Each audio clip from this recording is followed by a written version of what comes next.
PM મોદીનો મન કી બાત કાર્યક્રમ છે, સીધા જઈશું ત્યાં।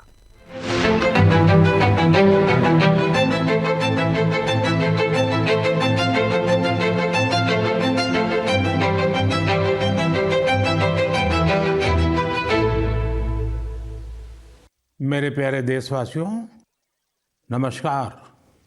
आज 2025 की पहली मन की बात हो रही है। आप लोगों ने एक बात जरूर नोटिस की होगी, हर बार मन की बात महीने के आखिरी रविवार को होती है, लेकिन इस बार हम एक सप्ताह पहले चौथे रविवार के बजाय तीसरे रविवार को ही मिल रहे हैं, क्योंकि अगले सप्ताह रविवार के दिन ही गणतंत्र दिवस है।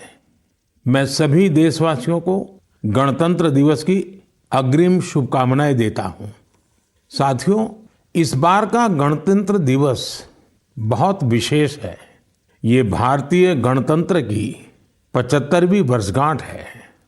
इस वर्ष संविधान लागू होने के 75 साल हो रहे हैं।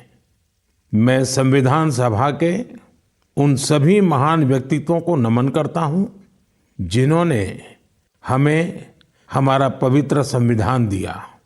संविधान सभा के दौरान अनेक विषयों पर लंबी लंबी चर्चाएं हुई। वो चर्चाएं संविधान सभा के सदस्यों के विचार, उनकी वो वाणी हमारी बहुत बड़ी धरोहर है। आज मन की बात में मेरा प्रयास है कि आपको कुछ महान नेताओं की ओरिजिनल आवाज सुनाऊं। साथियों, जब संविधान सभा ने अपना काम शुरू किया तो बाबा साहब आम्बेडकर ने परस्पर सहयोग को लेकर एक बहुत महत्वपूर्ण बात कही थी। उनका ये संबोधन इंग्लिश में है, मैं उसका एक अंश आपको सुनाता हूं। So far as the ultimate goal is concerned, I think none of us need have any apprehensions. None of us need have any doubt. But my fear, which I must express clearly, is this. Our difficulty, as I said, is not about the ultimate future. Our difficulty is how to make the heterogeneous mess that we have today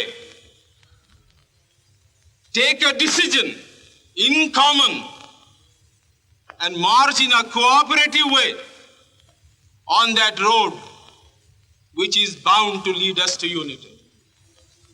Our difficulty is not with regard to the ultimate. Our difficulty is with regard to the beginning. साथियों, बाबा साहब इस बात पर जोर दे रहे थे कि संविधान सभा एक साथ एक मत हो और मिलकर सर्वहित के लिए काम करे। मैं आपको संविधान सभा की एक और ऑडियो क्लिप सुनाता हूं। ये ऑडियो डॉक्टर राजेंद्र प्रसाद जी का है, जो हमारी संविधान सभा के प्रमुख थे। आइए डॉक्टर राजेंद्र प्रसाद जी को सुनते हैं। हमारा इतिहास बताता है और हमारी संस्कृति सिखाती है कि हम शांति प्रिय हैं और रहें। हमारा साम्राज्य, हमारी फतेह दूसरे तरह की रही है। हमने दूसरों को जंजीरों से, चाहे वो लोहे की हो या सोने की, कभी नहीं बांधने की कोशिश की। हमने दूसरों को अपने साथ लोहे के जंजीर से भी ज्यादा मजबूत मगर सुंदर और सुखद रेशम के धागे से बांध रखा है, और वो बंधन धर्म का है, संस्कृति का है, ज्ञान का है। हम अब भी उसी रास्ते पर चलते रहेंगे और हमारी एक ही इच्छा और अभिलाषा है। वो अभिलाषा ये है कि हम संसार में सुख और शांति कायम करने में मदद पहुंचा सकें और संसार के हाथों में सत्य और अहिंसा वो अचूक हथियार दे सकें जिसने हमें आज आजादी तक पहुंचाया है। हमारी जिंदगी और संस्कृति में कुछ ऐसा है जिसने हमें समय के थपेड़ों के बावजूद जिंदा रहने की शक्ति दी है। अगर हम अपने आदर्शों को सामने रखे रहेंगे तो हम संसार की बड़ी सेवा कर पाएंगे। साथियों, डॉक्टर राजेंद्र प्रसाद जी ने मानवीय मूल्यों के प्रति देश की प्रतिबद्धता की बात कही थी। अब मैं आपको डॉक्टर श्यामा प्रसाद मुखर्जी की आवाज सुनाता हूं। उन्होंने अवसरों की समानता का विषय उठाया। डॉक्टर श्यामा प्रसाद मुखर्जी ने कहा था, I hope, sir, that we shall go ahead with our work in spite of all difficulties and thereby help to create that great India, which will be the motherland of not this community or that, not this class of it, but of every person, man, woman and child inhabiting in this great land with respect of race, caste, creed or community. Everyone to have an equal opportunity so that he or she can develop himself and herself according to the best talent and serve the great common motherland of theirs. साथियों, मुझे उम्मीद है आपको भी संविधान सभा की debate से ये ओरिजिनल ऑडियो सुनकर अच्छा लगा होगा। हम देशवासी को इन विचारों से प्रेरणा लेकर ऐसे भारत के निर्माण के लिए काम करना है जिस पर हमारे संविधान निर्माताओं को भी गर्व हो। साथियों, गणतंत्र दिवस से एक दिन पहले 25 जनवरी को नेशनल वोटर्स डे है। ये दिन इसलिए अहम है क्योंकि इस दिन भारतीय निर्वाचन आयोग की स्थापना हुई थी। इलेक्शन कमीशन, हमारे संविधान निर्माताओं ने संविधान में हमारे चुनाव आयोग को लोकतंत्र में लोगों की भागीदारी को बहुत बड़ा स्थान दिया है। देश में जब 1951-52 में पहली बार चुनाव हुए तो कुछ लोगों को संशय था कि क्या देश का लोकतंत्र जीवित रहेगा, लेकिन हमारे लोकतंत्र ने सारी आशंकाओं को गलत साबित किया। आखिर भारत मदर ऑफ डेमोक्रेसी है।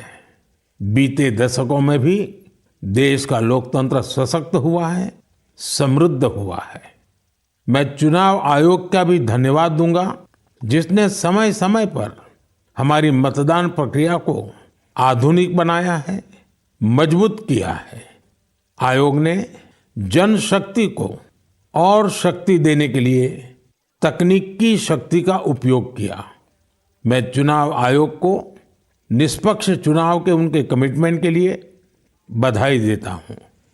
मैं देशवासियों से कहूंगा कि वो ज्यादा से ज्यादा संख्या में अपने मत के अधिकार का उपयोग करें, हमेशा करें और देश के डेमोक्रेटिक प्रोसेस का हिस्सा भी बने और इस प्रोसेस को सशक्त भी करें।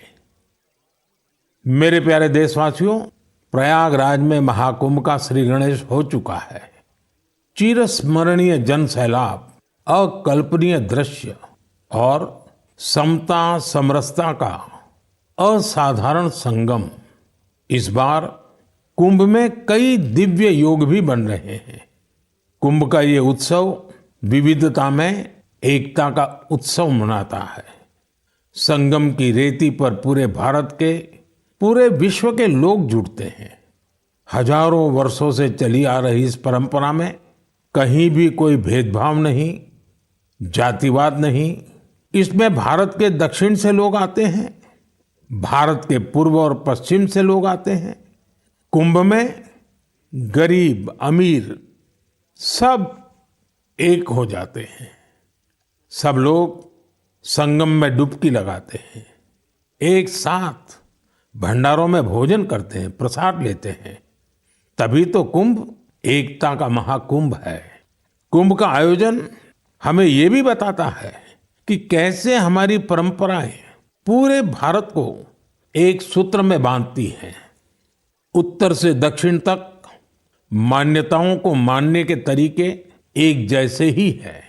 एक तरफ प्रयागराज, उज्जैन, नासिक और हरिद्वार में कुंभ का आयोजन होता है, वैसे ही दक्षिण भूभाग में गोदावरी, कृष्णा, नर्मदा और कावेरी नदी के तटों पर पुष्करम होते हैं।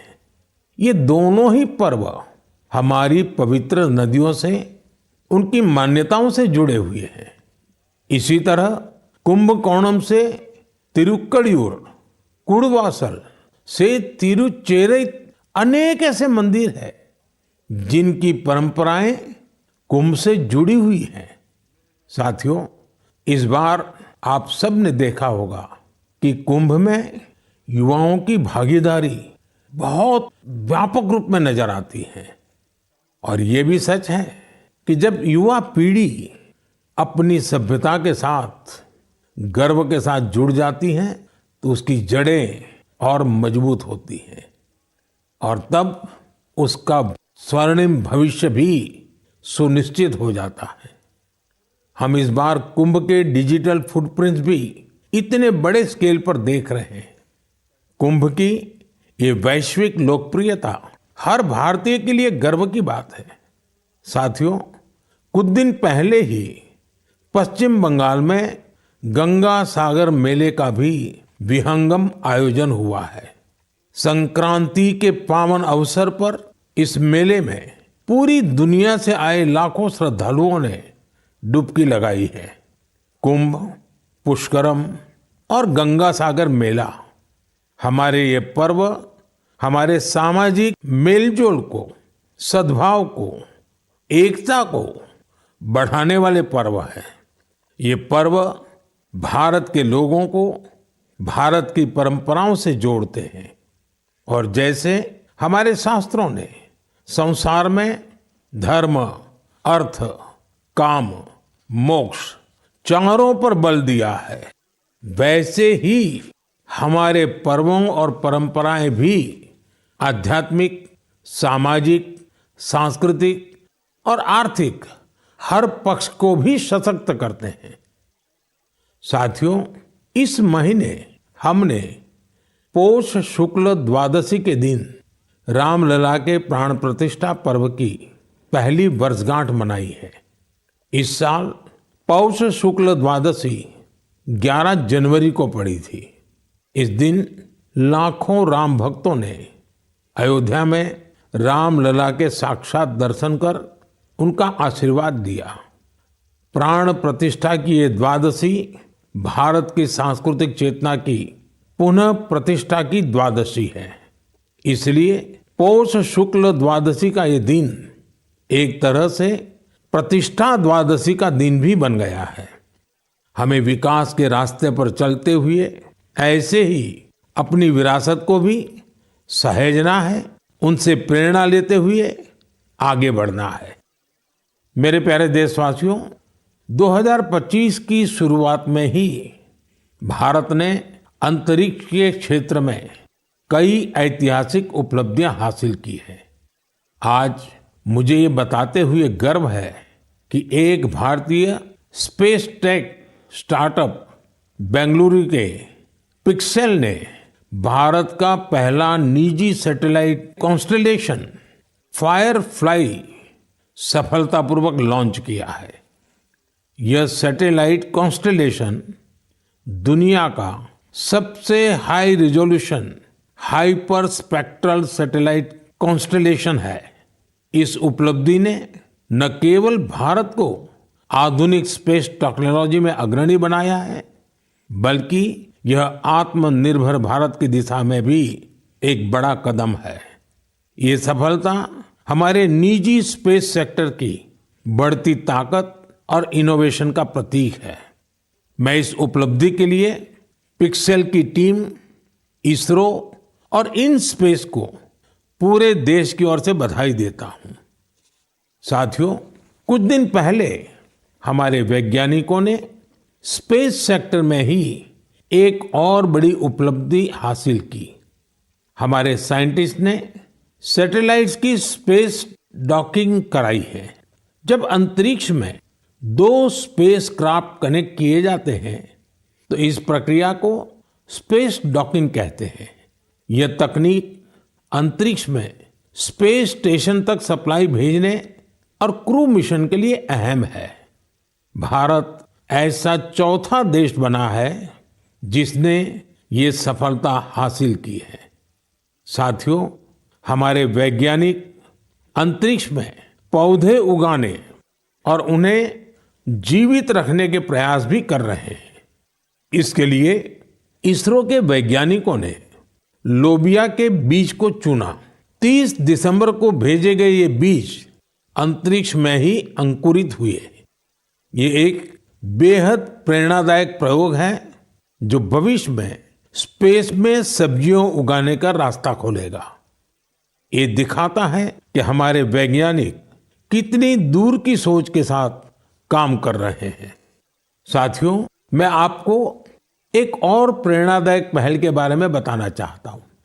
आईआईटी मद्रास का एक्सटेम केंद्र अंतरिक्ष में मैन्युफैक्चरिंग के लिए नई तकनीकों पर काम कर रहा है। ये केंद्र अंतरिक्ष में 3D printed buildings, metal forms और ऑप्टिकल फाइबर जैसे तकनीकों पर रिसर्च कर रहा है। ये सेंटर बिना पानी के कंक्रीट निर्माण जैसी क्रांतिकारी विधियों को भी विकसित कर रहा है। एक्सटेम की ये रिसर्च भारत के गगनयान मिशन और भविष्य के स्पेस स्टेशन को मजबूती देगी। इससे मैन्युफैक्चरिंग में आधुनिक टेक्नोलॉजी के भी नए रास्ते खुलेंगे। साथियों, ये सभी उपलब्धियां इस बात का प्रमाण है कि भारत के वैज्ञानिक और इनोवेटर्स भविष्य की चुनौतियों का समाधान देने के लिए कितने विजनरी हैं।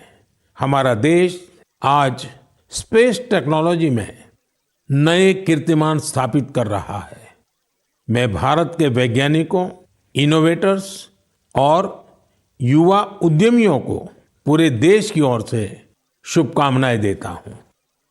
मेरे प्यारे देशवासियों, आपने कई बार इंसानों और जानवरों के बीच गजब की दोस्ती की तस्वीरें देखी होगी। आपने जानवरों की वफादारी की कहानियां सुनी होगी।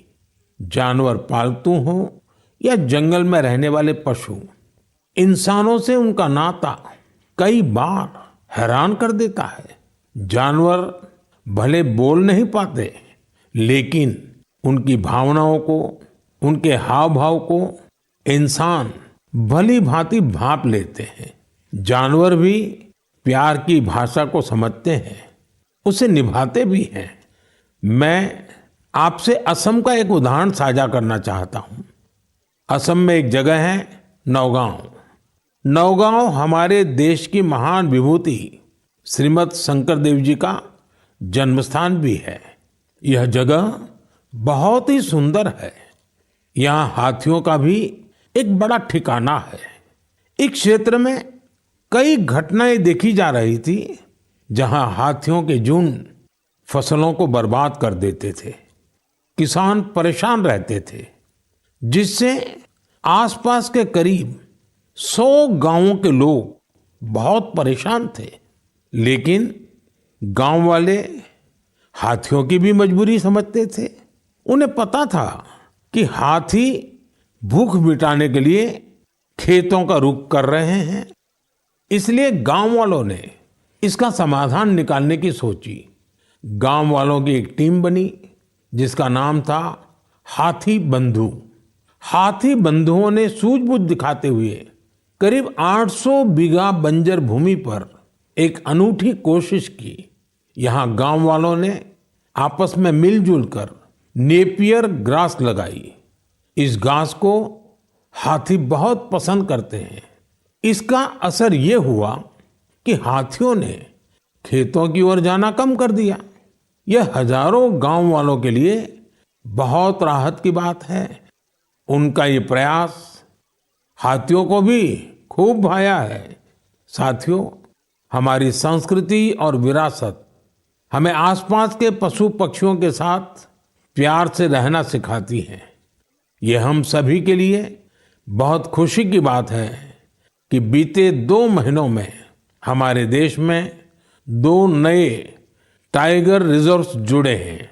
इनमें से एक है छत्तीसगढ़ में गुरु घासीदास तमोर पिंगला टाइगर रिजर्व और दूसरा है एमपी में रातापानी टाइगर रिजर्व। मेरे प्यारे देशवासियों, स्वामी विवेकानंद जी ने कहा था, जिस व्यक्ति में अपने आइडिया को लेकर जुनून होता है वही अपने लक्ष्य को हासिल कर पाता है। किसी आइडिया को सफल बनाने के लिए हमारा पैशन और डेडिकेशन सबसे जरूरी होता है। पूरी लगन और उत्साह से ही इनोवेशन, क्रिएटिविटी और सफलता का रास्ता अवश्य निकलता है। कुछ दिन पहले ही स्वामी विवेकानंद जी की जयंती पर मुझे विकसित भारत यंग लीडर्स डायलॉग का हिस्सा बनने का सौभाग्य मिला। यहाँ मैंने देश के कोने कोने से आए युवा साथियों के साथ अपना पूरा दिन बिताया। युवाओं ने स्टार्टअप्स, कल्चर, विमेन, यूथ और इंफ्रास्ट्रक्चर जैसे कई सेक्टर्स को लेकर अपने आइडियाज शेयर किए। यह कार्यक्रम मेरे लिए बहुत यादगार रहा। साथियों, कुछ दिन पहले ही स्टार्टअप इंडिया के 9 साल पूरे हुए हैं। हमारे देश में जितने स्टार्टअप्स 9 साल में बने हैं, उनमें से आधे से ज्यादा टियर 2 और टियर 3 शहरों से हैं। और जब ये सुनते हैं तो हर हिंदुस्तानी का दिल खुश हो जाता है। यानी हमारा स्टार्टअप कल्चर बड़े शहरों तक ही सीमित नहीं है। और आपको यह जानकर हैरानी होगी कि छोटे शहरों के स्टार्टअप्स में आधे से ज्यादा का नेतृत्व हमारी बेटियां कर रही हैं। जब यह सुनने को मिलता है कि अंबाला, हिसार, कांगड़ा, चेंगलपट्टू, बिलासपुर, ग्वालियर और वाशिम जैसे शहर स्टार्टअप्स के सेंटर बन रहे हैं तो मन आनंद से भर जाता है। नागालैंड जैसे राज्य में पिछले साल स्टार्टअप्स के रजिस्ट्रेशन में 200% से अधिक की वृद्धि हुई है। Waste management, non renewable energy, biotechnology और लॉजिस्टिक्स ऐसे सेक्टर हैं जिनसे जुड़े स्टार्टअप सबसे ज्यादा देखे जा रहे हैं। ये कन्वेंशनल सेक्टर्स नहीं है, लेकिन हमारे युवा साथी भी तो कन्वेंशनल से आगे की सोच रखते हैं, इसलिए उन्हें सफलता भी मिल रही है। साथियों, 10 साल पहले जब कोई स्टार्टअप के क्षेत्र में जाने की बात करता था तो उसे तरह तरह के ताने सुनने को मिलते थे। कोई ये पूछता था कि आखिर स्टार्टअप होता क्या है, तो कोई कहता था कि इसे कुछ होने वाला नहीं है। लेकिन अब देखिए, 1 दशक में कितना बड़ा बदलाव आ गया। आप भी भारत में बन रहे नए अवसरों का भरपूर लाभ उठाएं। अगर आप खुद पर विश्वास रखेंगे तो आपके सपनों को भी नई उड़ान मिलेगी। मेरे प्यारे देशवासियों, नेक नियत से निस्वार्थ भावना के साथ किए गए कामों की चर्चा दूर सुदूर पहुंच ही जाती है। और हमारा मन की बात तो इसका बहुत बड़ा प्लेटफॉर्म है। हमारे इतने विशाल देश में दूर दराज भी अगर कोई अच्छा काम कर रहा होता है, कर्तव्य भावना को सर्वोपरि रखता है, तो उसके प्रयासों को सामने लाने का ये बेहतरीन मंच है। अरुणाचल प्रदेश में दीपक नाबाम जी ने सेवा की अनूठी मिसाल पेश की है। दीपक जी यहाँ लिविंग होम चलाते हैं, जहाँ मानसिक रूप से बीमार, शरीर से असमर्थ लोगों और बुजुर्गों की सेवा की जाती है। यहाँ पर ड्रग्स की लत के शिकार लोगों की देखभाल की जाती है। दीपक नाबाम जी ने बिना किसी सहायता के समाज के वंचित लोगों, हिंसा पीड़ित परिवारों और बेघर लोगों को सहारा देने का अभियान शुरू किया। आज उनकी सेवा ने एक संस्था का रूप ले लिया है। उनकी संस्था को कई अवार्ड से भी सम्मानित किया गया है। लक्षद्वीप के कवरत्ती द्वीप पर नर्स के रूप में काम करने वाली के हिडुम्बी जी, उनका काम भी बहुत प्रेरित करने वाला है। आपको ये जानकर हैरानी होगी कि वो 18 वर्ष पहले सरकारी नौकरी से रिटायर हो चुकी हैं, लेकिन आज भी उसी करुणा और स्नेह के साथ लोगों की सेवा में जुटी हैं जैसे वो पहले करती थी। लक्षद्वीप के ही केजी मोहम्मद जी के प्रयास ये भी अद्भुत है। उनकी मेहनत से मिनिकॉय द्वीप का मरीन इकोसिस्टम मजबूत हो रहा है। उन्होंने पर्यावरण के प्रति लोगों को जागरूक करने के लिए कई गीत लिखे हैं। उन्हें लक्षद्वीप साहित्य कला अकादमी की तरफ से बेस्ट फोक सॉन्ग अवार्ड भी मिल चुका है। केजी मोहम्मद रिटायरमेंट के बाद वहां के म्यूजियम के साथ जुड़कर भी काम कर रहे हैं। साथियों, एक और बड़ी अच्छी खबर अंडमान और निकोबार द्वीप समूह से भी है। निकोबार जिले में वर्जिन कोकोनट ऑयल को हाल ही में जीआई टैग मिला है। वर्जिन कोकोनट ऑयल, उसको जीआई टैग के बाद एक और नई पहल हुई है। इस ऑयल के उत्पादन से जुड़ी महिलाओं को संगठित कर सेल्फ हेल्प ग्रुप बनाए जा रहे हैं। उन्हें मार्केटिंग और ब्रांडिंग की स्पेशल ट्रेनिंग भी दी जा रही है। ये हमारे आदिवासी समुदायों को आर्थिक रूप से सशक्त बनाने की दिशा में एक बड़ा कदम है। मुझे विश्वास है भविष्य में निकोबार का वर्जिन कोकोनट ऑयल दुनिया भर में धूम मचाने वाला है। મહાકુંભ વૈશ્વિક લોકપ્રિયતા છે। પીએમ મોદીએ રેડિયો પર મન કી બાત કરી અને દેશવાસીઓને સંબોધન કર્યા છે। મહાકુંભને લઈને પણ તેઓએ કહ્યું હતું, જેમાં મહાકુંભ મેળામાં કોઈ ભેદભાવ નહીં। હાલ મહાકુંભનો મેળો ચાલી રહ્યો છે અને તેને લઈને પીએમ મોદીએ દેશવાસીઓને સંબોધન કર્યું।